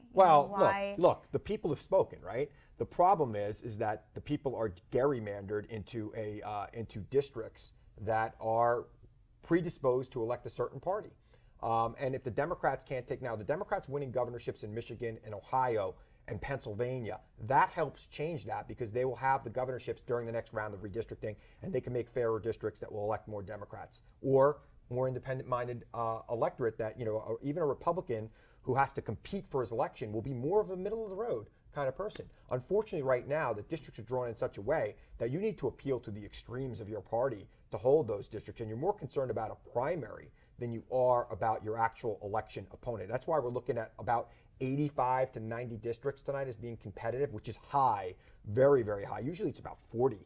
And most of the other districts, we know who's going to win before we even know who's running.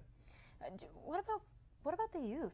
What about those voting for the first time and those, there's been such a push. Yeah. And if you think about it, in 2020, we'll have another round of people who were not able to vote in 2016 and a new group who aren't even yet able to vote in this election. Well, there was a big increase in youth voter turnout this year across the country. Mm-hmm. And I hope they're not discouraged by the results. I hope that they get something to show for it. Maybe we get lucky and Beto O'Rourke pulls it out in Texas, who knows?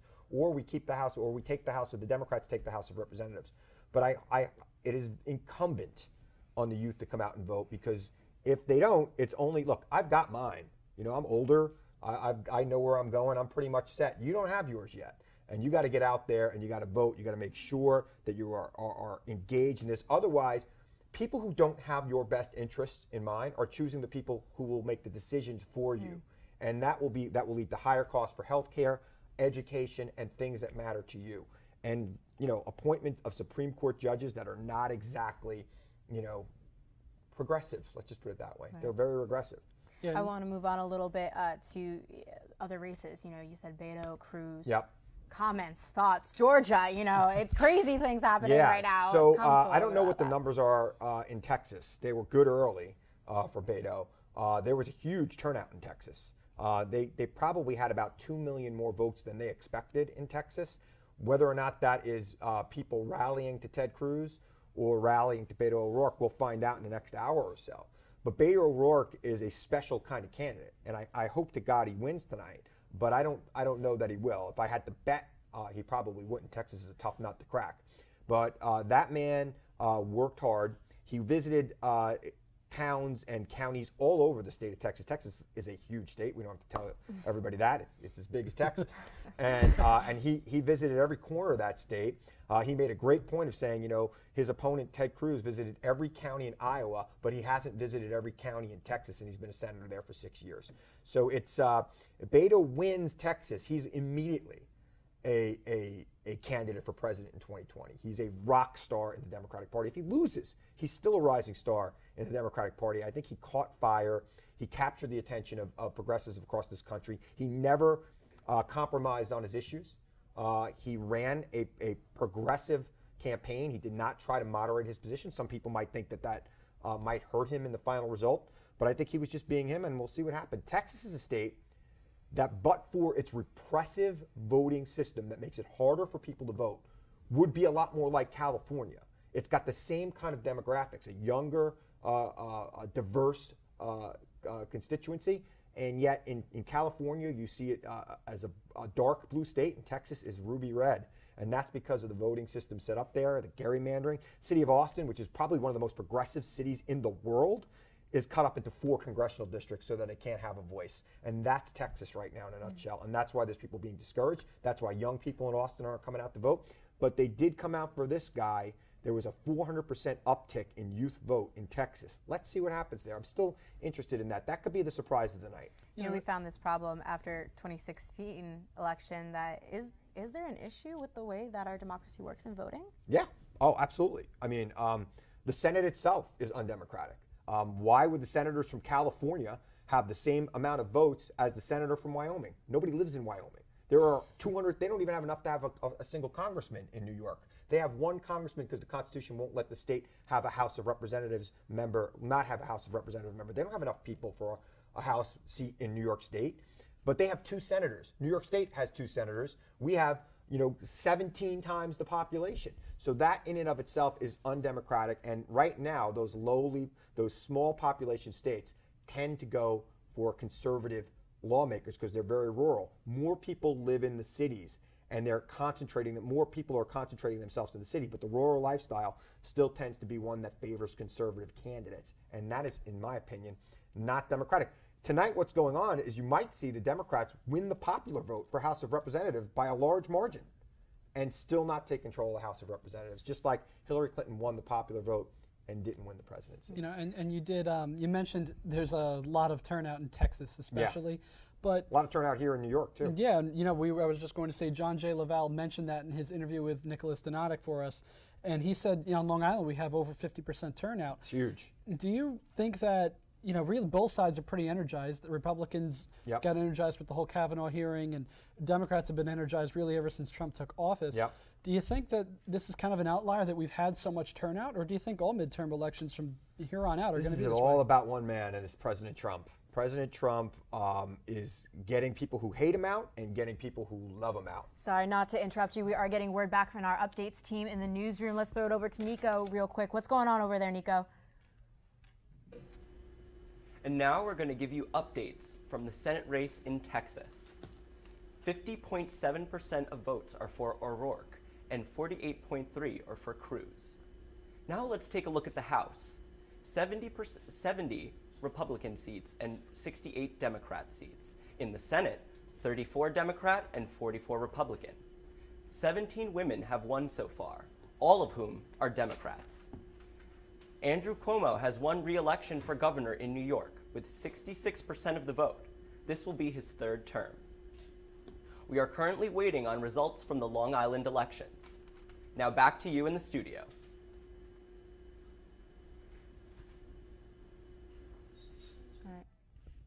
Thanks, Nico. And, speaking of turnout, this upcoming election, there has really been a push for more young people to go to the polls and have their voices heard. Our reporter, Rosemary Ann, has more on how voter turnout is looking this year. This time of year, campaign signs have been as plentiful as fallen leaves, and with good reason. Today is finally the day to cast your vote. The student-run Stony Votes campaign, along with Ballot Ready, a data aggregation service, is educating young voters about candidates and helping them through the voting process. Through our website, students can create an unofficial ballot, find their polling location, and get a text or email reminder of their voting time. I feel that the program is definitely a good idea, especially because a lot of young voters have just so much going on in their lives. The day for voting just sneaks up on them, and the next thing they realize is November 6th, and they have class, and they have work, and they don't really have the time to go stand at the polls for 2 hours on a day they didn't plan to. Stony Brook students have also tried to boost voter turnout among young people. This election is going to affect us the most, so it's really important that we get as many students out to the polls as possible. A lot of people just don't know how to register, where to vote, and all those things. So I think just being here to answer people's questions and get them aware of where to go and what to do on Election Day has been helpful. This year, the Stony Brook polling location is at the Student Activity Center in Ballroom A. The people that we elect now are going to affect our government and our society that we're going to take from our parents and our grandparents for the next 20, 30, 40, 50 years. According to a recent poll by the Institute of Politics at Harvard Kennedy School, 4 out of 10 adults under 30 said they would definitely vote, which could mean the highest voter turnout rate for young people in decades. For Stony Brook News, I'm Rosemary Ann. A lot's going on, and we were just in an interview with Krista Hahn, and we just want to thank you again for coming on. Briefly, any thoughts on the future? You're the future. Get out there, make sure your friends get out there and vote, not just this time, every time. There's always an election. Every year there's an election. There are school board elections in May. There are going to be primaries. There are going to be special elections. Make sure the youth are out there voting. I mean, this is a university channel. You got to make sure you get your people out there to vote, and hopefully you'll change it, because doesn't seem like it wants to change right now. Well, thank you again so much for joining us. We are going to throw it over to our Gershon team with Karina Gary. Sorry about that. Karina, what is going on? Thank you, Rachel. So I am currently with Stony Brook alum Roland and Dan. Roland and Dan, tell me, how do you feel about the current political climate of the country? So I think that a lot of things need to change from where we were from back when President Obama was president. We've gone back with immigration, with gay rights, with a whole myriad of issues. And we've seen how effective people who want to go out and rally have been, whether it's the Women's March, the March for Our Lives, and really, though, if we could galvanize the people in those marches, then we really can change the tide of where the country is going. And Roland, what about you? You know, I'm a little ashamed to say it, but I really never was political until recently. It wasn't until 2016 when I realized that I was going to have to become political. In August, I began to realize that President Trump may actually become president. This is very, very scary for me, because we're an LGBT family. I saw that the culture was already headed towards hate and violence. And sure enough, when we got to see that with Charlottesville, and to argue that racism and bigotry wasn't a part of that campaign makes you an apologist for racism and bigotry. And I've just had enough. Like, I don't want my daughter growing up. I have a 13-year-old. I've been married to my husband 23 years old, and I don't want my child growing up thinking that this is normal. That I was trying to tell her today that a politician used to try not to get caught in a lie, and yet we're hearing lies on a daily basis. And I'm trying to teach her that this isn't culturally appropriate. I'm trying to teach this in my own home to model for her that lying is not okay.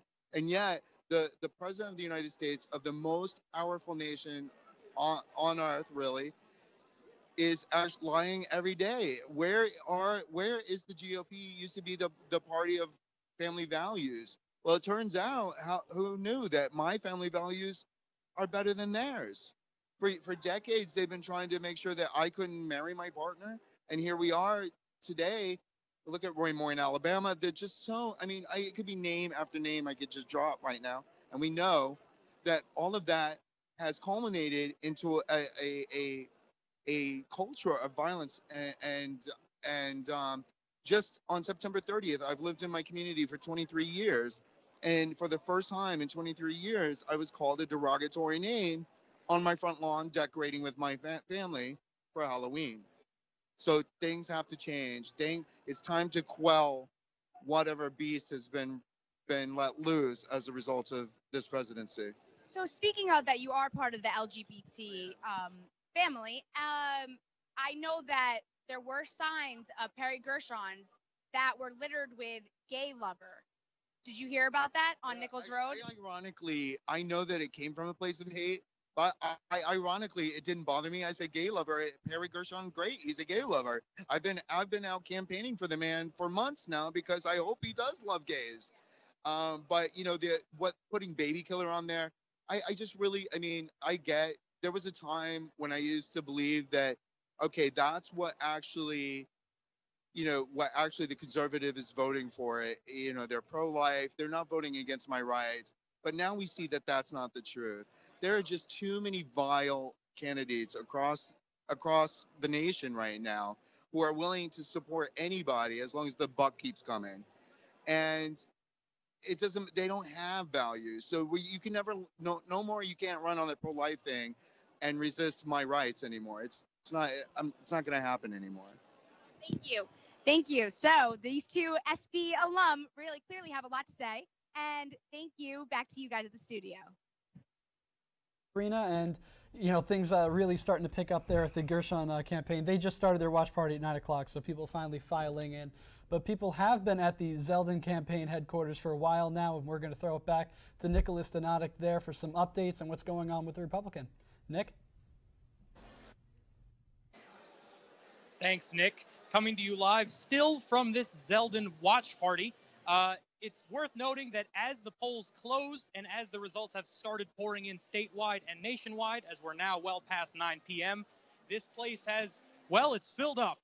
It's quite packed, and it's also worth noting from some of the past elections, it appears that Zeldin may only be gaining steam, which is why you'd see, as I discussed before, 538 projections having him at 90% likelihood to win re-election. His first election that he won in 2014, he won by just over or around 10%. In 2016, he rode a little bit of the coattails of President Trump as they have a relationship, and he won by 17%. We'll see how high that number gets if he does bring home another victory tonight, and this party can finally turn into a victory party. In the meantime, back to you in the studio. All right, thank you, Nick, and we're going to check back in with you later, see what's going on. For now, let's go over to the Stony Brook newsroom and see what is happening up with our anchor over there, with Nico. Nico, give us an update, please. We're looking at Texas right now in the Senate race, and things are bouncing back between O'Rourke and Cruz. Currently, O'Rourke is ahead. In the House, there's 74 Democrat seats and 80 Republicans. Republicans gained 1 seat. The seat was by Braun from Indiana. There are 11 Democrats and 14 Republicans for governor. 27 women have won so far. That's all we have right now. Back to you. Thank you, Nico. Ever since the first political ads have hit television in the 50s and 60s, more and more money has been spent each year on campaigns, perhaps creating a very important trend. And the question is, has there been negative commercials, and have they had an effect on us in any way between candidates running attack ads and even demonizing the opponents? The 2018 midterms have seen some pretty vicious ads. Our reporter Jim Lowe has more. Political advertisements have come a long way since 1952. In the years since, they've become increasingly more negative and often focus on attacking opposing candidates. However, some political science experts believe the shift might actually help candidates. Generally, most negative advertisements in the political science literature are just anytime you have information about the opponent. And for the most part, they're actually more useful than positive ads. They tend to be more accurate in terms of information. People tend to learn more and remember negative ads more. And honestly, they give a better idea of the actual level of polarization between candidates. Earlier this week, President Trump tweeted an inflammatory campaign advertisement, which divided the viewing audience and quickly gained over 6 million.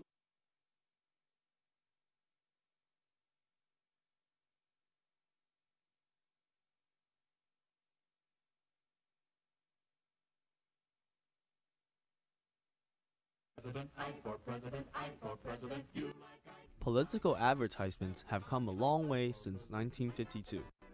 In the years since, they've become increasingly more negative and often focus on attacking opposing candidates. However, some political science experts believe the shift might actually help candidates. Generally, most negative advertisements in the political science literature are just anytime you have information about the opponent. And for the most part, they're actually more useful than positive ads. They tend to be more accurate in terms of information. people tend to learn more and remember negative ads more. And honestly, they give a better idea of the actual level of polarization between candidates. Earlier this week, President Trump tweeted an inflammatory campaign advertisement, which divided the viewing audience and quickly gained over 6 million views on Twitter. In terms of not the president, but the role of the president with upcoming elections, I think you should be as unbiased as possible. You're speaking for the people, you're speaking for the country as a whole. You shouldn't be encouraging people to vote one way or the other. A study done by Wesleyan University shows a 61% increase in 2018's negative advertisements in comparison to 2014. The data also shows a steady increase in production volume across the country. Some political scientists have argued that campaigns probably spend too much on advertisements relative to maybe canvassing or other more face-to-face interactions. Advertisements tend to have very short-term effects. Like, I think at best estimates, maybe information you learn you'll forget in like 2 weeks, which is a big part of why campaigns run so many ads at the end. According to Trump's campaign manager, the re-election campaign set aside at least $6 million to spend on advertisements for Republican candidates in the final week of midterm elections alone. For Stony Brook News, I'm Jim Lowe. So Jim Lowe there, nice reporting. And, you know, political ads, they've really gotten, I wouldn't say strange, but some of them have, you know, even borderline on funny sometimes. You know, you'll get ads that either cross a line or some people just don't understand, but political ads, you know, millions and millions of dollars are spent on them each year. You know, pretty interesting just to see that Dwight Eisenhower ad. Right. You know, I think there seems to be a question, too, of these commercial ads, you know, whether that is on TV, because streaming has become very popular in the last 5 years, and many people don't even have cable television anymore. They don't watch these ads. And I think the question comes to the rise as well, how are politicians doing outreach? And I think, you know, there's a huge question of the youth. The youth has been quite a topic tonight. And any thoughts on, you know, us as young college students who are using social media all the time, you know, what are your thoughts? You know, yeah, I think social media is definitely an increasing part of political advertisements. I think they may have more sway, actually, than your standard television ad, you know, attack ad. I think, you know, with more and more young people voting and more young people on social media, that's really the future of political advertisements. We do actually have one update to give you. Joe Manchin has won his seat in West Virginia, so he is going to keep his seat. Another update there. We're going to continue to have updates coming in as the night continues, but Joe Manchin winning re-election. We are getting word that our Gershon team has a interview right now. We're going to throw it to Gershon with Karina. Karina, what's going on? Thank you, Rachel. I'm currently here with Democratic candidate Perry Gershon. Hello, how are you? How are you? I'm great. How are you feeling tonight? I'm really excited. It's been a long day. Turnout is great, just what we were hoping for. And let's see if we can make it all happen. Yes. Okay, and are you feeling positive? Do you feel that it's going to go your way? I'd be lying if I didn't say I'm nervous, but I'm very positive. And we got everything we asked for, and turnout was right. I waited 20 minutes to vote. I never expected that. That's a great sign. And I was at Stony Brook. There was a giant line of people waiting to vote.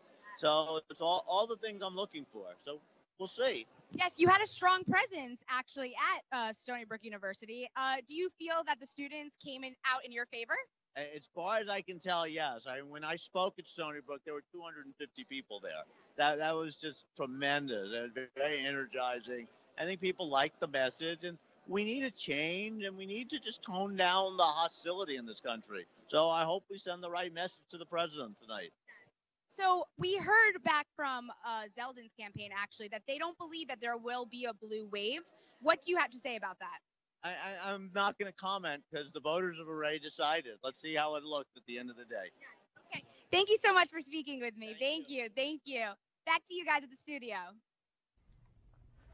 You know, there has been a lot of talk of this blue wave, you know, before Christopher was saying, not a blue wave, but a blue splash. And I think I hope this doesn't discourage voters to keep hoping that Democrats will take back the House. Well, Republican voters are certainly very happy with the fact that they might be holding on to the House, or at least they have a chance to hold on to the House, which was something we was not expecting to happen.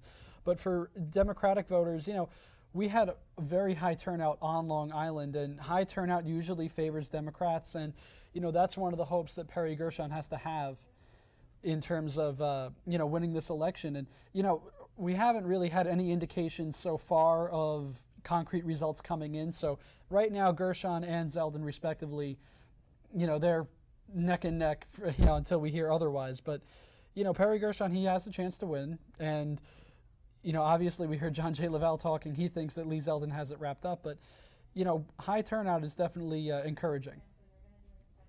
All right. Well, last Friday, a community of scholars, including faculty and staff and students, came together to ask what kind of America would you like to see?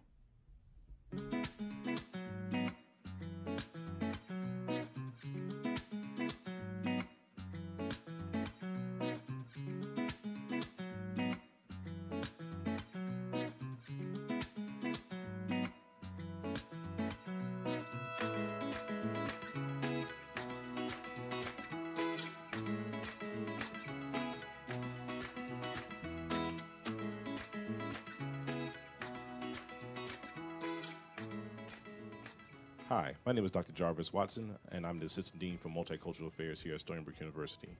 Welcome to our show, A Community of Scholars. I'm supported here by students, faculty, and staff that really want to talk about topics related to issues related to the elections coming up on Tuesday. This is a combination of Theater 488 as well as Africana Studies 283. So please join us and listen to some of the things that the students, faculty, and staff have to say about some of the things that are going to affect us next Tuesday and beyond Tuesday. So, Axa? Thank you. Hello and welcome back to our Community of Scholars. In this last segment, we will be answering the question, what do we want the future of America to look like? I'd like to throw out a statistic out. So Professor Helmut Norbuth, who was the only one to successfully predict President Trump's win, has said that there's an 81% chance that the Democrats will win the House by 230 to the Republicans 202. I'll throw it to the faculty. What do you think this means? What do I think it means? I'm Bill Zimmerman. I'm a retired newsman. What it means is that there will be an offset, a check to the White House and to the Republican Senate, assuming the Senate remains in Republican hands.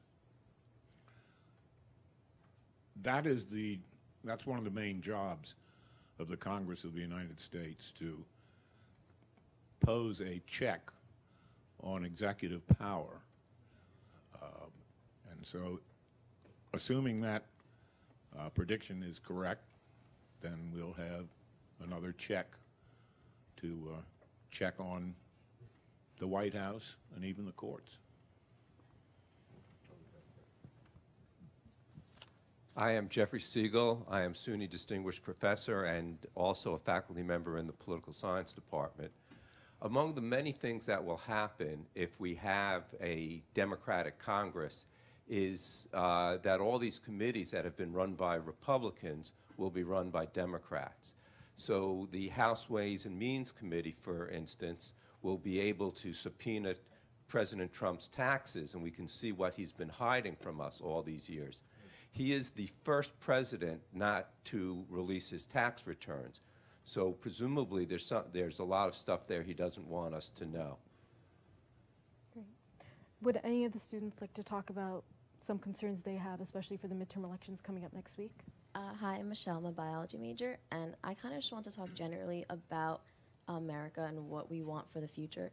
So in my opinion, what I want to see in the future is have our basic human rights, like going to school, going to church, just going to the store and not being scared that something is going to happen to you, that someone might come with a gun and attack you because of what you believe in, or just what you're wearing that day, or what you pray to.